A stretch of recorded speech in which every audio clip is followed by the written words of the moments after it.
Hello again, everyone. Today we're going to be reading this rare book that I came across.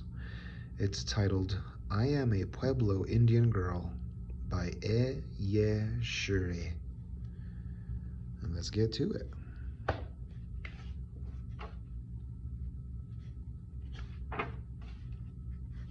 Check this out. Published October 1939.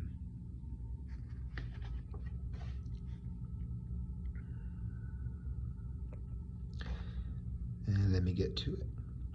The Earth. My people say that the earth is the mother of all things. Plants grow from the earth. Animals live on the plants. The sun shines down on them all and makes them grow. We use plants and animals for many purposes. Streams come down the mountainsides into the rivers in the valleys below. We live in the valley. When springtime comes, all the plants turn green. My people turn the river water into the big canals that have built onto the fields. The crops begin to grow. We take care of them and they grow through the summer until harvest time. Harvest time brings yellow leaves and many colors to the land. The Earth Mother is good to us, for we have corn, beans, squash, and fruit. Winter comes and we have cold days and bare trees. The earth goes to sleep until spring.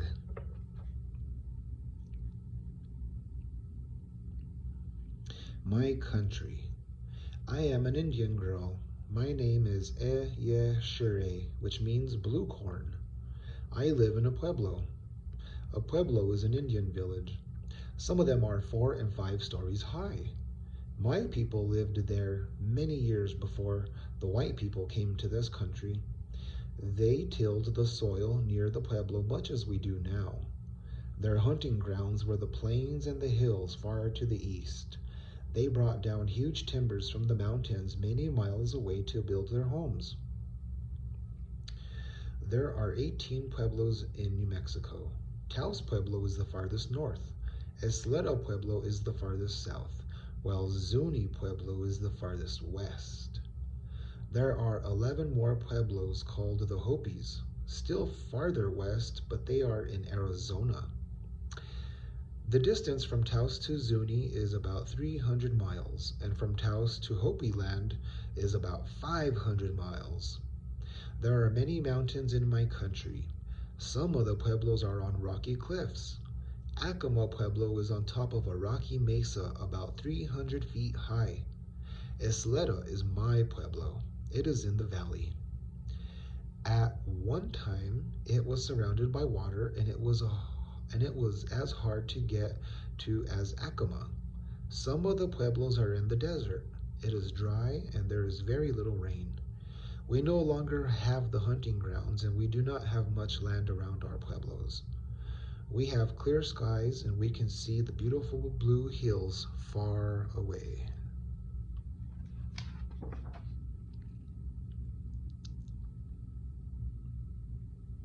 My home.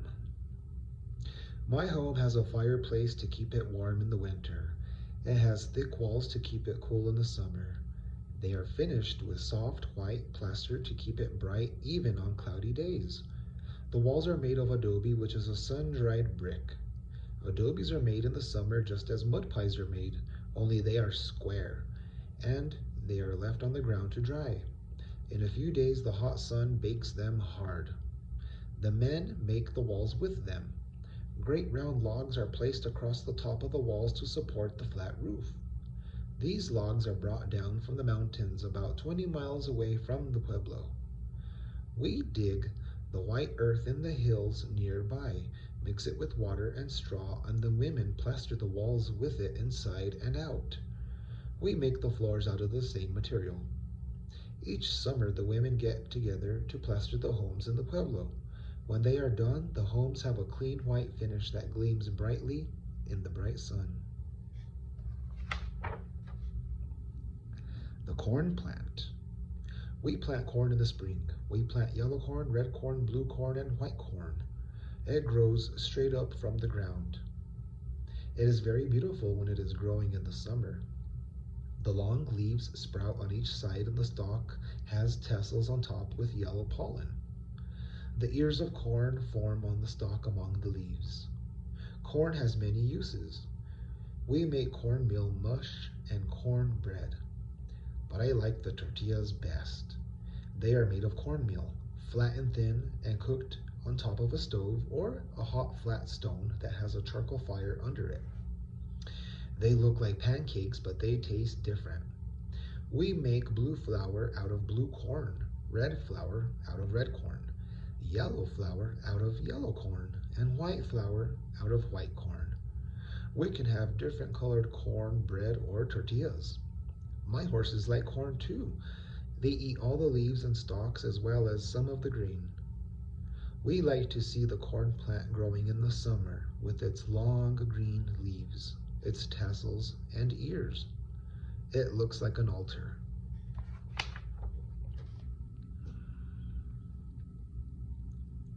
The night before we bake bread, we mix the flour and water and let the dough sit in a warm room. By morning it fills big earthen bowls that holds it. On the day we bake, we are up before sunrise to knead the dough. We roll it into small pieces and flatten them onto oblong shapes. We fold these pieces in the middle and cut into the edges so that the loaf of Indian bread makes a fancy design. My grandmother likes to cut her bread into figures that look like rabbits and other animals for us. Then we set the bread to rise. Meanwhile, we build a big fire in our outside oven. The oven is a little round dome-shaped house apart from the rest of the home. It has an opening in front and a small hole on top. Grandmother keeps the fire going until it gets the floor a certain white color. Then she rakes all the fire out of it and sweeps the hot oven floor clean with a wet mop. We place our fancy loaves on the hot floor and close all the openings. In about 45 minutes, grandmother peeps into the oven, and if our bread is nice and brown, we take it out. Indian bread has a thin crust on top, but it is soft inside. It is very good when it is fresh, and it stays fresh a long time. We make cornbread, white wheat bread, and brown bread in our ovens. We call the bread simeta. When we are through making our bread and the oven cools, our dog uses the oven for his house. When grandmother isn't looking, of course. Some strange visitors think our oven is a cute little doghouse, and we laugh.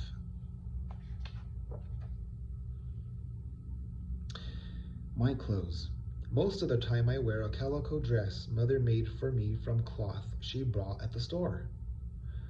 For special occasions, I have a black manta, which is a dress made of black cloth, woven in one of the Hopi Pueblos. I put it on my head like a bottomless sack. I fasten one corner of it over my left shoulder and let the right shoulder go free.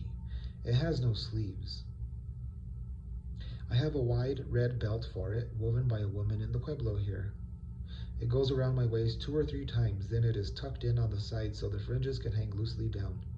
My moccasins and leggings are made of white buckskin. The leggings reach almost to my knees, while the black manta just reaches to the top edge of the white leggings.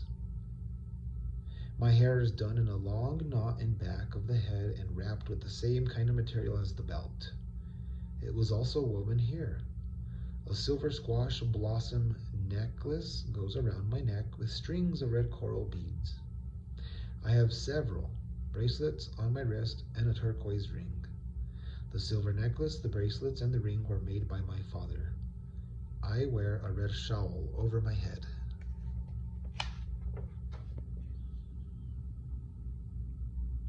Hair washing. Mother washes my hair. She takes the roots of the yucca plant and pounds them into a pulp and lets these soak in a big jar for about half a day. Then she takes all the roots out of the water and puts them on the adobe wall to dry. We can use them over again 2 or 3 times. She then puts her hands in the water and beats it with her hand until the suds fill the jar. She rubs my hair with the suds until she thinks it is clean. She afterwards pours clear cold water over my head to rinse it. Some people call the soap plant bear grass or soapweed. In my language, it is bala. It means strong for water. It is very plentiful in the hills too, and in the desert. It is very useful. Besides using the roots for soap, we use the tops for making strings and weaving baskets. The tops are very sharp and one has to be very careful in handling them. It seems to me Mother works very hard with my hair, but she is talking all the time she is doing it, so she doesn't mind.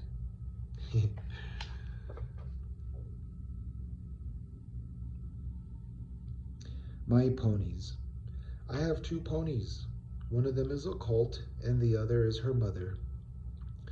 My pony is very hard to catch when she gets loose, so I keep a long rope on her most of the time.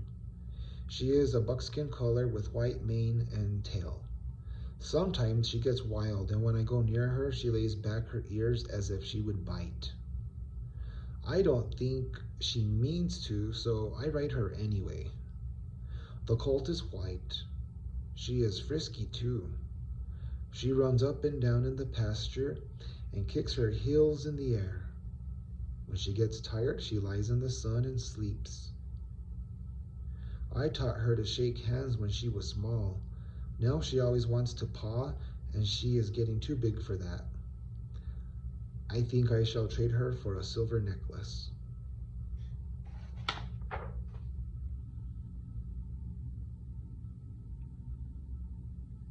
Deer, antelope, and buffalo. Once there were great herds of deer in the mountains and antelope and buffalo on the prairies. The men of the Pueblo went out in the fall to hunt them. They brought back lots of jerky to the Pueblo. Jerky is meat dried out in the sun so that it will keep good for a long time. The old men tanned the skins and made moccasins for the people. There are only a few antelope left on the plains now. They run very fast. The old Indians had fast horses on which they chased the fleet of antelopes. It was great fun, they say. The Pueblo is a shaggy animal. Buffalo drifted down in large numbers from the north in the winter time to the Pueblo hunting grounds, which were east of the Pecos River. The old men rode their ponies into the herds and killed the animals with long spears. There are no more wild buffaloes in the Southwest. In the fall, when the deer hunt is over and all the hunters return home, we have a deer dance in the Pueblo. The dancers are made up as deer, and they imitate the movements of the deer to the rhythm of the big tombe and the songs of a group of men.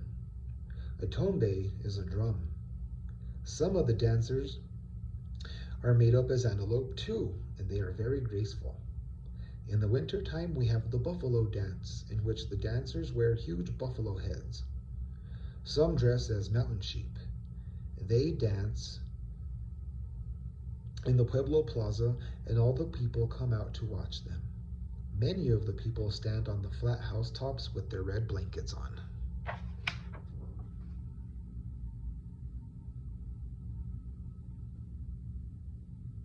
Birds and their feathers. There is something magic about the birds that fly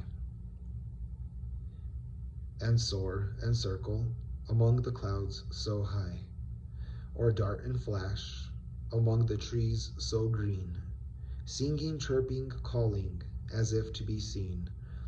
Bird people, like flowers with many colors, are possessed with wonders, their feathers.